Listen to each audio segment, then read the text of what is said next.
What's up? Welcome back. We are on the worst ski that Nick and I don't enjoy working on, which is the RXX, and it is incredibly close. As you saw last time in the video, we started working on a rear exit pipe, and it looks way more assembled than it did last time. So I had some shit go on in life, and to relieve stress and whatever else, I work with my hands. So I started putting stuff together behind the scenes, so real quickly we'll go over what we did.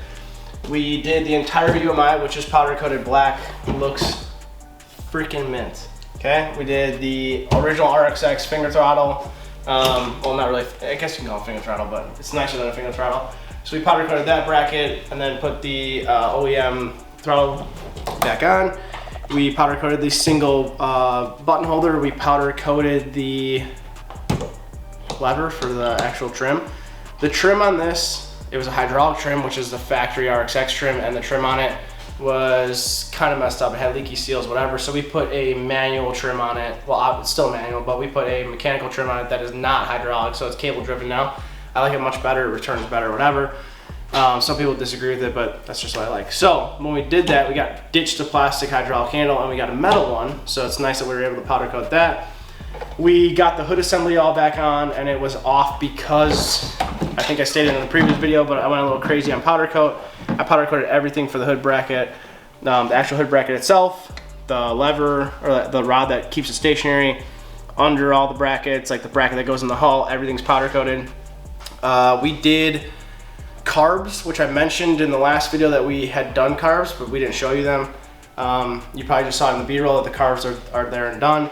We kept the choke and we installed the primer. So basically the 951 carbs have accelerator pumps on them, especially like this year and up. I think like earlier ones didn't, but this is when they started doing them. So I deleted the accelerator pumps because I personally don't like them, and for this we don't really need them. And I used those nozzles that go into the actual carb for the accelerator pumps as our primer, and I kept my choke because of the like race kind of pedigree of this ski. You can get what's called a runaway. So a runaway is where when you pull your tether, it still has enough combustion to keep going, and it'll just, exactly what it sounds like, run away in RPMs, which would cause a total engine failure. So to prevent that, we kept the choke on it so that if it does run away on the trailer when you're clearing it out or when you're winterizing it or whatever, you can pull the choke, it'll kill the engine and it'll save it. If you do a primer the regular way, you no longer have your butterflies for the choke. And the only way to stop runaway would be to pull your flame arresters and quickly muff the carbs so that it can't get any more oxygen in it, which, I don't know, by the time you do that, it's not gonna matter. And before you think like, oh, you could just pull the spark plug cables. Well, yeah, you could, you're gonna get shocked to shit, but even when you pull the cables, it'll still keep going. That's what a runaway is. You can look it up on diesels and stuff, they're all over the line. Oh, and did you do B-roll of the rear exit pipe? No, but we can show them. The rear exit pipe is done. And like I said, I did it behind the scenes just because I did. And it looks freaking beautiful, dude. It could not have turned out better. Nick and I are both super happy with it. So is the guy who owns this. It's powder coated blue, the same color. And it is a one piece with a flexible coupling in the back. So that when you get that shimmy back and forth from like waves or, you know, whatever, it's not gonna hinder any, or I shouldn't say hinder, but it won't cause any failure points in the exhaust, and it won't be banging on the hull or anything. We got plenty of clearance back here on the hull, got plenty of clearance on the battery, so that's good to go. We also aligned the engine and threw the drive shaft through, and instead of doing the carbon seal, I did a carrier bearing, which is kind of like what's found in a 95 XP800.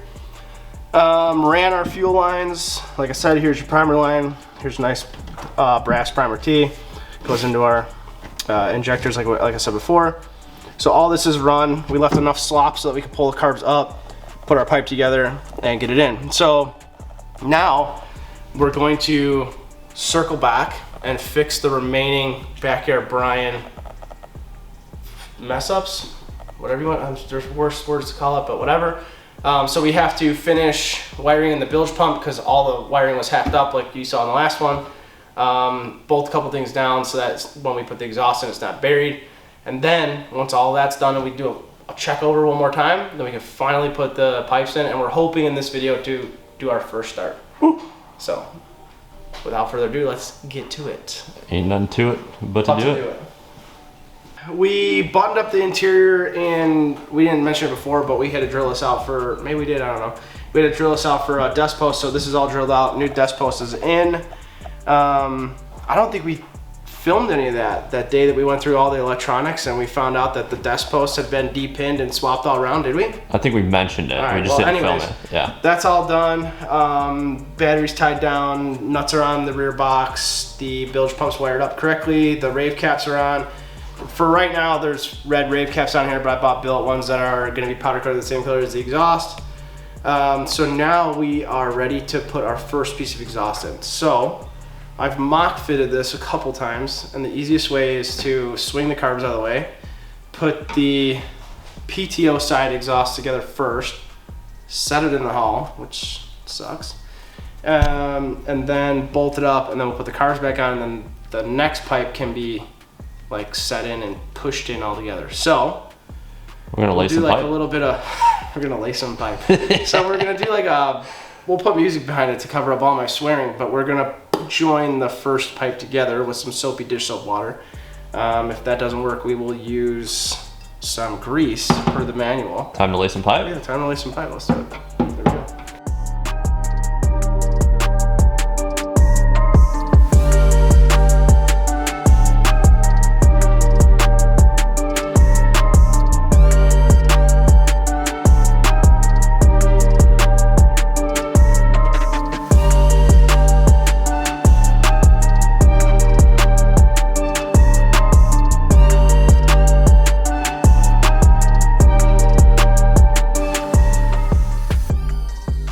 All right, so we got our first pipe in. Nick will show you that in 1 second, but if you're doing an RXX, the easiest way that we found to do it, I know you can do it with carbs in where you like snake it together.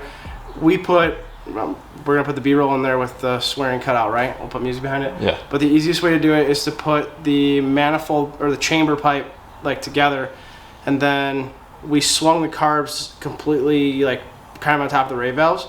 We left all of our lines long and unhooked from our fuel sending unit, so we could pull the carbs up as much as we could. We dropped the pipe in, kind of shifted it to where the mounts are, and then now we bolted our carbs on.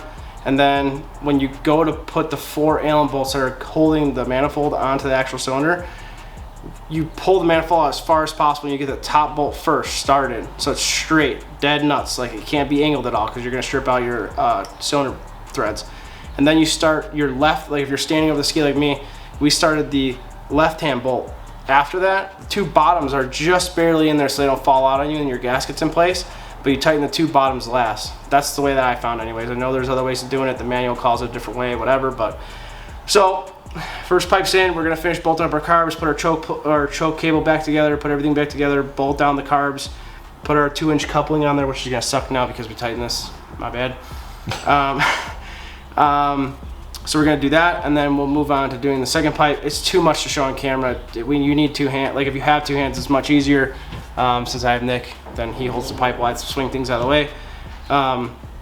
This sucks. Like it's not fun at all. No. This is a super tight design, and if you look at the manual that comes from Factory Pipe, which is still on their website, they show remember this? They show all the stuff with like the hull cut. Yeah. It's like, yeah, I'm sure that was really easy to put in, and I get that for fabrication, but man, this is a lot.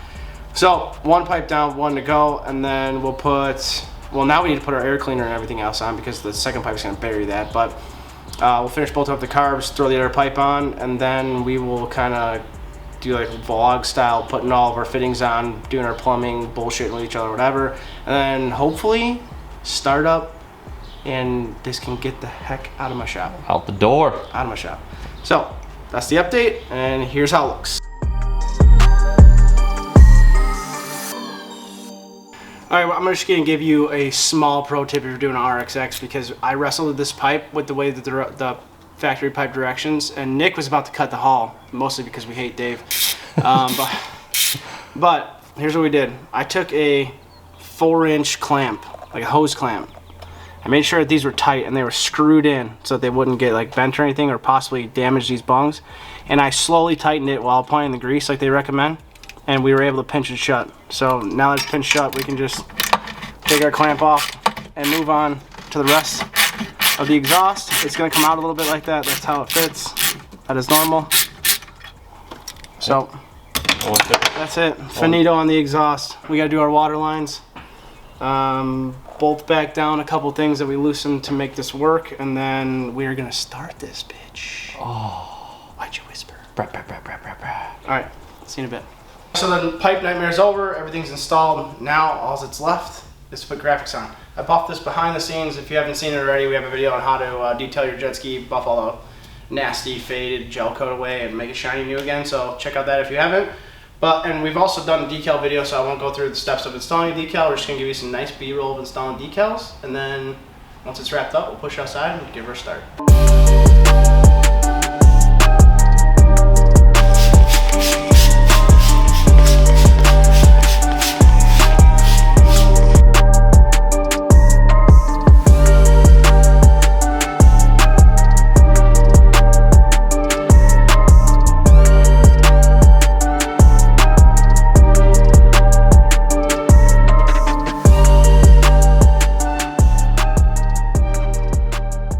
All right, first start.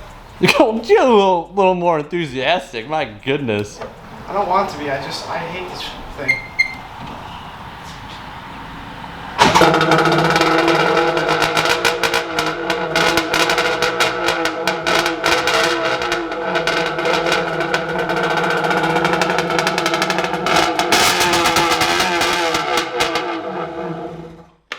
Oh my goodness.